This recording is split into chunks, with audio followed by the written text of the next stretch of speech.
Your Steve Jones Show podcast is loading now. The Steve Jones Show podcast is sponsored by Purdy Insurance. Visit Purdy Insurance on Market Street in Sunbury or visit online at purdyinsurance.com. Ladies and gentlemen, boys and girls, the outstanding Frank Bodani, York Daily Record. Sir, welcome. Steve, hope the week's starting off well for you. Yeah, it seems to be starting off okay. Great. So let's start a little bit with Penn State football recruiting. They get the commitment last week from Vega Ione, who had been committed for 6 months to Washington. They change coaching staffs. He opens up his recruitment. Penn State gets him, and then they get the transfer from Cornell. On top of that, finishing my story here as you guys called me in. Yeah, Just committed. So what are we seeing after seeing the class they signed in December, then the late signing period, now this? What are you seeing, Frank? Well, and also the commit they have on the offensive line for 2023. Right. Well, four of them are. Which I'm not allowed to talk about. Right. We won't. Yeah, that's fine. You That's you can mention all the names you want. Yeah, I just have to sit here and listen. Got it. Well, I mean, so Phil Troutwine's demise is a little overstated, I guess. But, he comes in and doesn't have his own guys to work with on the offensive line. New offensive coordinator, some struggles there. And, hey, here's the deal. Offensive lineman, probably the toughest position to grade and to figure out what's going to happen. And, it's tough. Some guys just don't pan out, but this is looking good for Penn State. They needed help right away. They get the transfer kid that they really want in Hunter Nourzad, and I think that bodes well for a team they're losing, 3 starters last year, so they need to replace guys. Right. And he's proven, too. Right. And, he's proven. Just like Eric Wilson was proven when he came here as an example. Mm-hmm. Yeah. So what's interesting about that is that, the offensive line, it takes time to develop. And I'll give you a name, the late Adam Gress. Remember how Adam finally got his chance to start here and how well he played his senior year? And Frank, I'm telling you, I watched him practice for 3 years and never thought he'd see the light of day. And all of a sudden, boom, the light came on, and all of a sudden he became really good. So you're right, it takes time. And that's one of the toughest areas to have patience with, because you have to have patience when you're developing a lineman.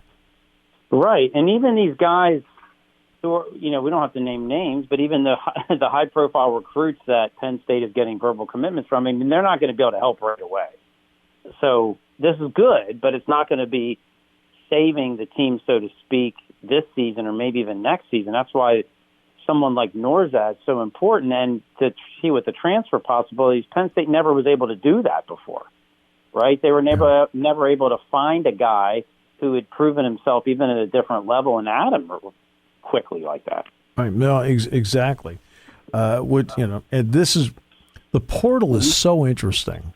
Right. What I found is interesting is that, for example, he's from Cornell. Eric, of course, came in from Harvard. We're seeing a lot, like several Ivy League players getting one last shot at Power 5 schools at a variety of positions. How interesting do you find that? Well, I think these guys were always high achievers on the football field, too. It's just that we never paid much attention to them before until now. Right. And now they have options to go elsewhere. It's not just all of a sudden, hey, we were underrated, overlooked, we're just going to do the best we can in the Ivy League. Hey, now they got a chance to shine at a high, a national TV level, a national program level where people are going to notice them. Great for them, right? Plus you get both sides of it. They're going to uphold their end of the work part of it, the study part of it. No problems there, right? Yeah. Nope, I don't think that's going to be an issue. All right, now the next part is name, image, and likeness. Penn State was one of the first. I think it was at 4 schools, Oklahoma, LSU, Penn State, can't remember the fourth one, that have this not deal with fanatics on uniforms. This is something that always was a touchy subject for recent years. What do you think, A, it means potentially for players, but B, what about the fans and their ability now to get those jerseys? It's more opportunities for everybody, and I think the winners are going to be the programs that adjust and do it the right way but quickly and take advantage of it. I mean, look at Texas A&M.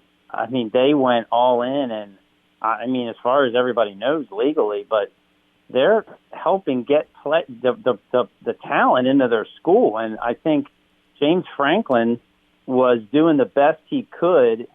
Boy, he's a master at doing this, talking about what he wants without really, coming down on anybody. But he said, we got to be bold and we got to be aggressive. And it's not just facilities, it's with NIL. And because it's gonna change the landscape from, you mentioned fans and their availability, so it's going to change the landscape of college football. And you got to be able to deal with it and use it to your advantage, because you will get left behind. I mean, that's what it seems like. Unless there's going to be rules and enforcing this in a whole different way we don't see, you got to be on top of this. And Penn State, you think's going to do it, but I think they have some catching up to do. Well, here's one that's ultra aggressive. People wouldn't think of BYU. I mean, BYU's being ultra aggressive with this to the point where they have either a benefactor or benefactors. They're essentially picking up walk-ons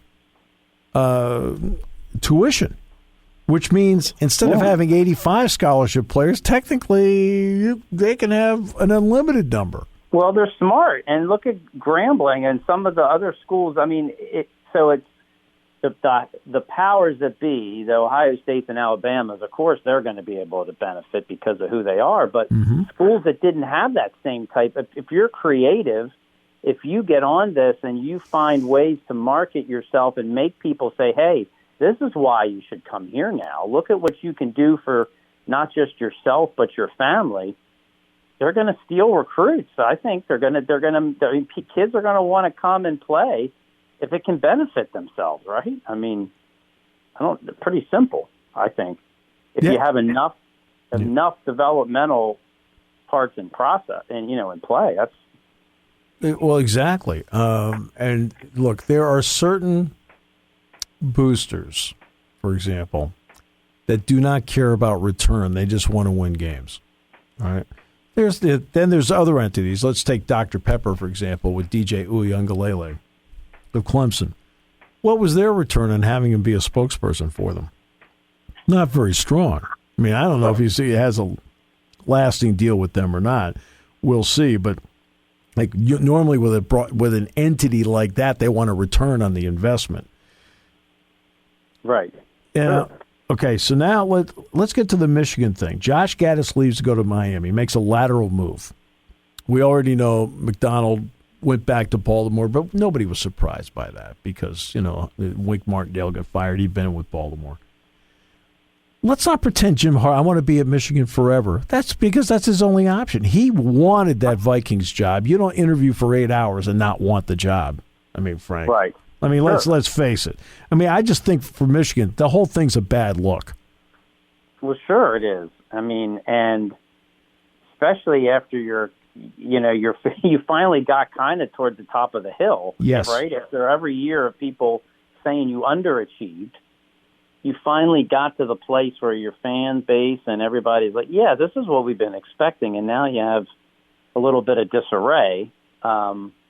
But, I mean, maybe it's just another sign of it's the world we're living in sports is moving fast and it's changing. And I don't know if what we're seeing there is going to be much different than you see anywhere else, just a little more publicity because it's Jim Harbaugh and, publicity kind of just draws to the guy. But I know. I know he is.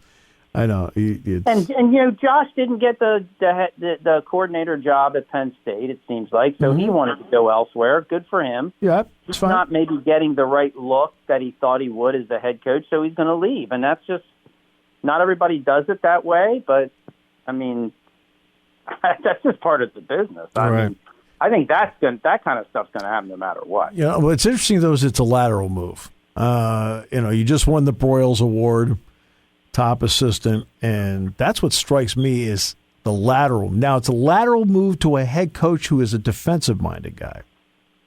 Well, maybe he sees a path. He wants to be a head coach and be it at the right place. Maybe he sees this as his best path to help him do it, and maybe he decided Michigan was not anymore. Maybe that's all. And then there's Auburn, and I don't want to get into what's being alleged off the field because I have no idea what's going on with that. Right. But decisions are made sometimes where you just sit back, and the moment the decision is made, it's baffling. And from 30,000 feet. And I'm sitting there when Gus Malzahn was let go.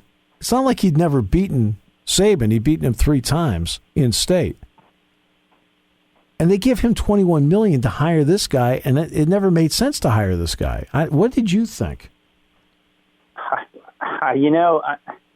When you're a team like, Auburn is a little like Penn State and maybe regarded as like a upper tier team in the best, one of the 2 best leagues you could say in the country, but yet they're not Alabama, and Penn State's maybe to some not quite Ohio State, but they can contend and they can be there and they can beat those teams. And those hires, I mean, the fan bases are, rabid.